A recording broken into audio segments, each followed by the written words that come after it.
Blog Talk Radio. Are you ready to take a bite out of the competition?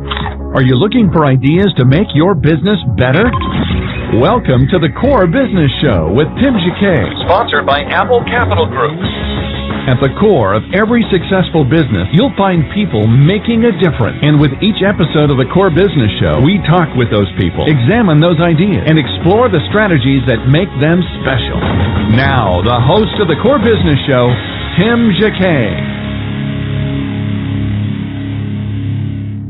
Good morning, everybody, and welcome to another episode of the Core Business Show. I'm Tim Jacquet, your host. Today, I have the recording artist Scooda. We're going to do a 20-minute interview with him. If you'd like to join in the conversation, you can call in at 347-324-3460, or you can post your question in the chat room, or you can email us at info@thecorebusinessshow.com.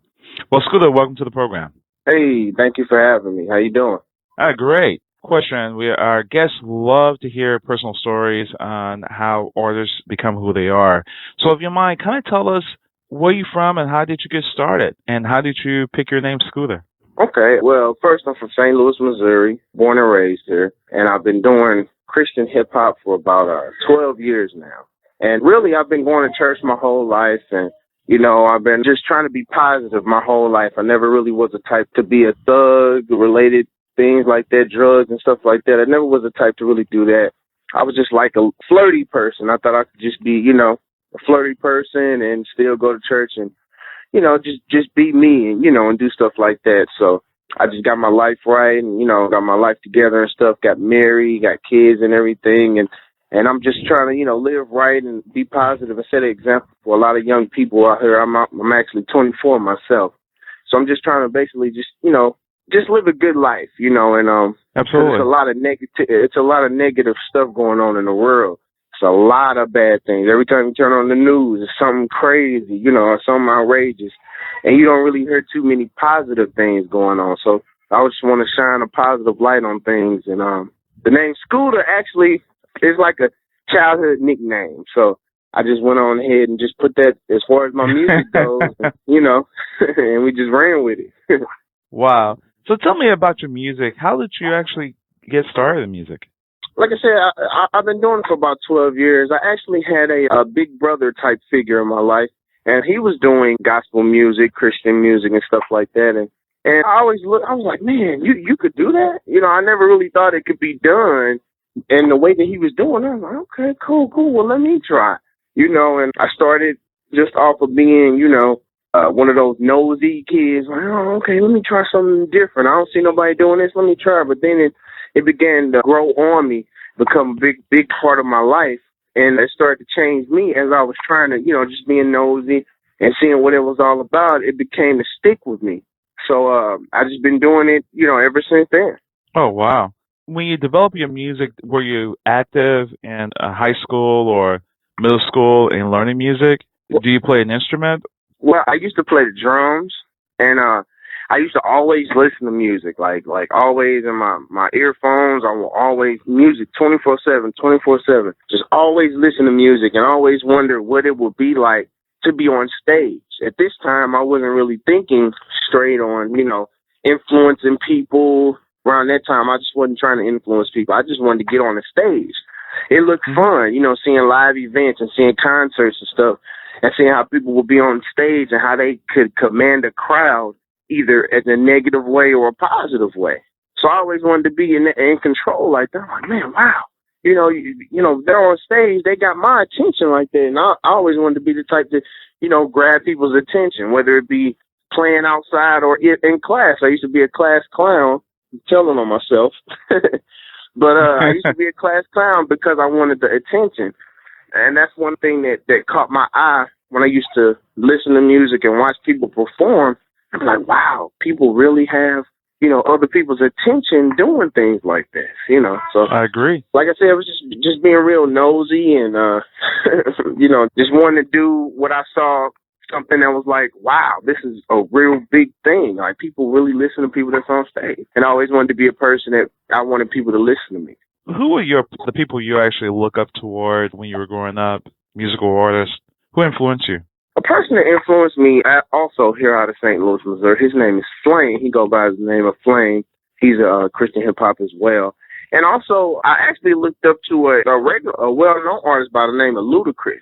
I like the way his delivery in his music is, how he'll do metaphors and similes and stuff like that. And I was like, man, this dude is really painting a picture. And I know as an artist, you're here to paint a picture. You know, in our music, whatever we're doing, we're here to paint a picture so that people can see it and you know, be like, oh, wow, you know, I understand this, or, you know, I get this and stuff like that. So Ludacris and Flame were two of my people that I really looked up to. Wow. So what about Ludacris and is it Flame? Yeah, Flame. Out of their artistry, what really intrigued you how they deliver their music? I think the way that they deliver their music as opposed to anybody else, going back to what I said, how being an artist, they painted a picture. They could take a simple thing as an apple, and the way that they would talk about an apple, it would make you want to go get an apple. You know, it just wouldn't be like, oh, okay, cool, he's just talking about another apple. But it'd be a way that they presented it, and it'd be like, man, I just want to go get an apple just because I heard him talking about it. You know what I'm saying? Wow. It'd just be a way that they'll, you know, the delivery that makes you want to delve deeper into a situation or open up about a situation. Mm-hmm. So just over an apple. Wow. Yeah. So they have a great way of really presenting. It could be something. Yeah, it could be something just as small, like I said, just as small as an apple. It's just the way that it's been delivered that will make you, you know, want to. Okay, wow, okay. Just like, for example, just like in an interview, if you were to bring me on for an interview, and I would give you some answers that you've never heard before, and you'd be like, man, I really want to know more about you. I want to bring you on my team. That's how it will be with the music. I would hear something in that music like, man, wow, I want to do this. I really want to, you know, man, I want to do this just like they're doing, you know. So that's how it all influenced me and how their music touched me. And it's like, wow, you know, I got to do this. Wow. We're going to take a break real quick and be back. I wanted to see how church has influenced your ministry of music. We'll be back in a moment. You listen to the Core Business Show, and our special guest is Scooda. You're listening to the Core Business Show, sponsored by Apple Capital Group.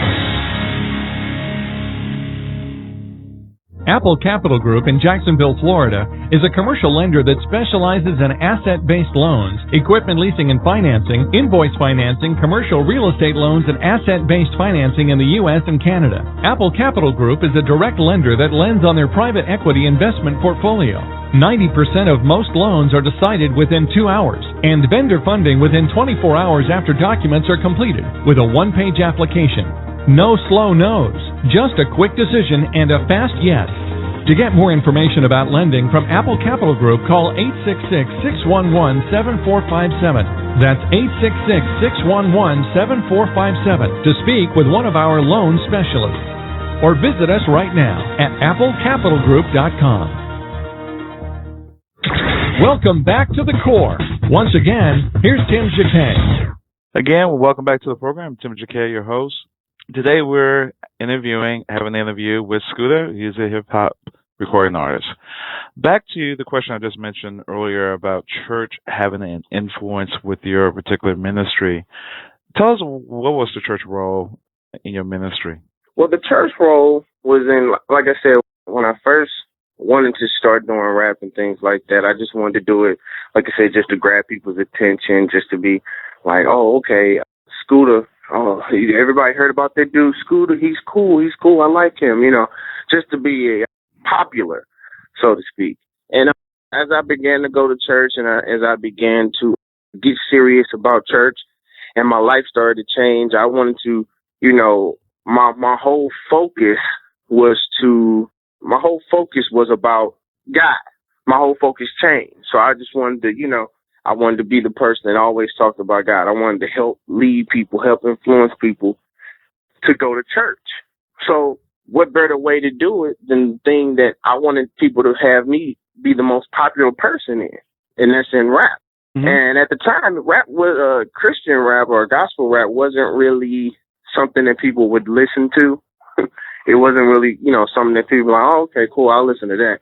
It wasn't really anything like that. So I wanted to put it in a way that people would actually listen to it and they would want to grab onto it. So, like I said, I would begin to read the Bible and things like that, and kind of put that in my music, because I feel now like Christian hip hop is just church service without sitting in the pews and, actually driving and going stuff like that. It's actually church service, in your iPod and stuff like that. So, and that's what I wanted to do. I wanted to get the whole focus off of me and tailor it to God through my music, through my lyrics. So that's how church played a major part in my music, and how I changed it from being popular music and me trying to get all the fame to leading people to God, leading people to Christ. Any downside of being a Christian artist itself then versus going mainstream that you could have that option to go to? I think the downside would be that it is overlooked. A lot of people think that it's, for lack of a better word, corny. I've talked to a lot of people and they say, oh, well, it's just not, And now and then, how things are ran, I've even heard people say, oh, well, it doesn't bring in money. It doesn't bring in, and stuff like that. So people wouldn't really give an ear to it, or people wouldn't really help promote it, because it's not really, what's hot, so to speak. So that would be one downside. But here in the St. Louis area, it's a lot of Christian hip hop artists, and it's being received well. There's actually one artist by the name of Lecrae who just released the album last week, and he's #1 on the charts. So we're making a little bit of noise, but it's, like I said, it's just been a downside because people would think, oh, it's corny, oh, it's just another copycat of rap, And he's from the same area as well. Well, Lecrae, no, he's actually Houston, I believe. He's from Houston, Texas. Oh, he is? Okay. Yeah. Wow. H-Town.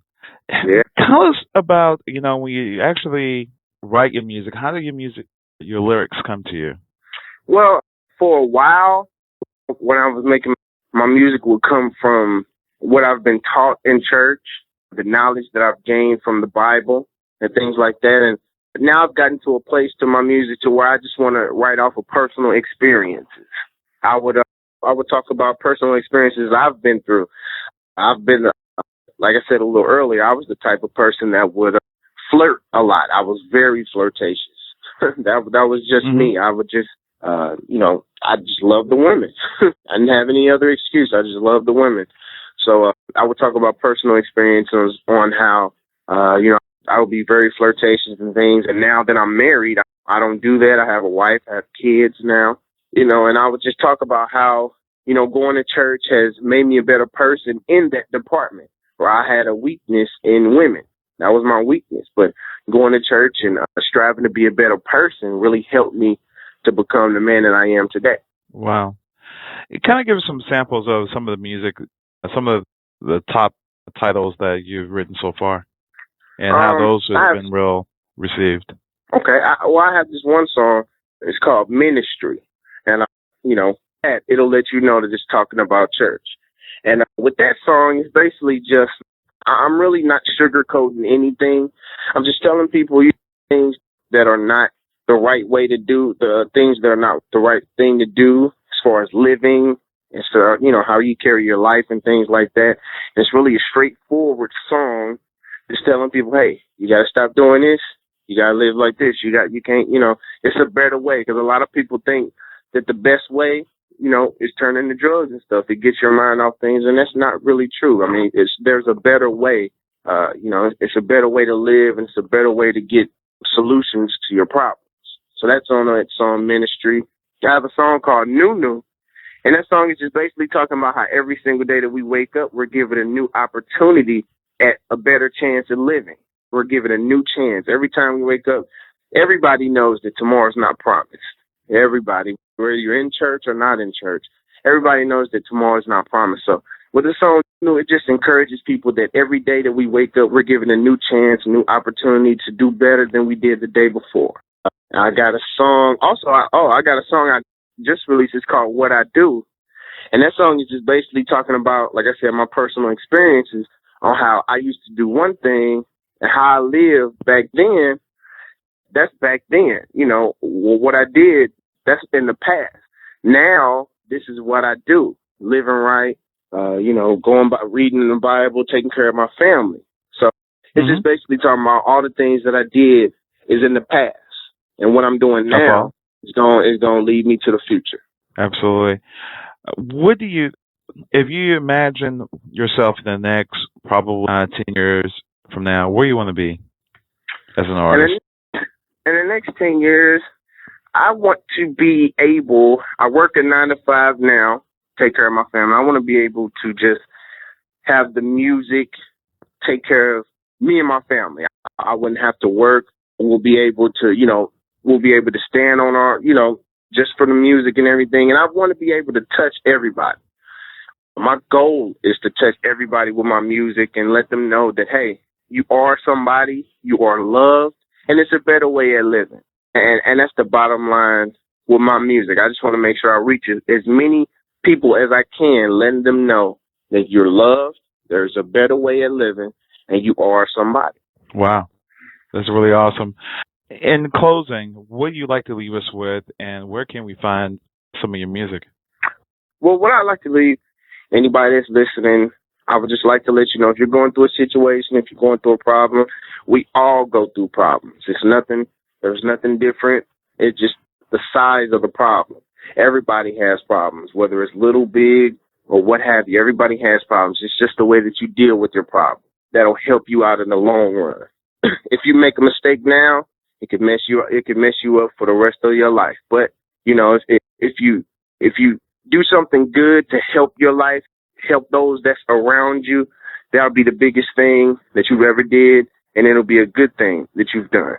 And if anybody wants to find more information about me, all you have to do is go to my website, www.iamscooda.com. That's IAMSCODA.com. Or if anybody's listening has an Android-powered phone, all you have to do is go to the Google store, type in my name, Scooda. You could download my app, or you could download my music. I'm also a registered musician on the Google Play Store. So you can download my free app, and you can get some free music as well from the Google Play Store. Wow, perfect. Well, Scooda, thank you for joining the program today. And, of course, your website address is, again? IAMSCOODA.com. That's IAMSCOODA.com. Great. Thank you for joining the program today. All right. Thank you. I appreciate you for having me. Thank you. Take care. Again, this has been another production. Bye-bye. Again, it's another production of the... Thank you for listening. Everybody have a great day. Take care. Thank you for listening to the Core Business Show with Tim Jacquet. For more information about equipment financing and asset-based loans, visit our website, applecapitalgroup.com. That's applecapitalgroup.com. Or call us at 866-611-7457. We hope you'll join us for our next episode. And remember, you can always get to the core via iTunes. You'll find all our previous episodes there. And thanks again for listening to the Core Business Show with Tim Jacquet.